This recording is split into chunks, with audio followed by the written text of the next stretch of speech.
مرکز که انفجار صورت گرفته یعنی اینجاست.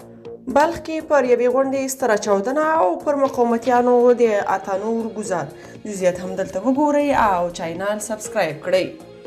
اتانور وایي مقاومت جبهه د لوچکانو، لنډغرو او معاملهګرو ډله ده. د بلخ پخوانی والي عطا محمد نور په یو تازه غږیز کلیپ کې ویلي چې مقاومت جبهه د ښکنځلمارو، لنډغرو، معاملهګرو، هیواد پلورونکو او غلامانو ډله ده. هغه وایي د یادې جبهې مشران د جګړې په نوم د فرانسوي، یهودانو، ایران او تاجکستان څخه پیسې ترلاسه کوي او عام بیچاره ولس پر طالبانو وژني.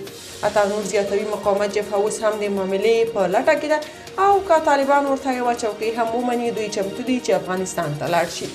بلخوا د بلخ په مزار شریف ښار کې د تبیان په کلتوري مرکز کې چاودنه شوې.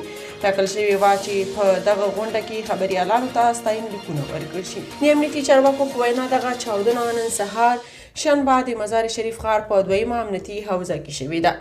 بلخ کې د طالبانو امني قومندانۍ بیان بي بي سي پښتو ته وویل چې دغه چاودنه کې د یاد مرکز یو ساتونکی وژل شوی دی.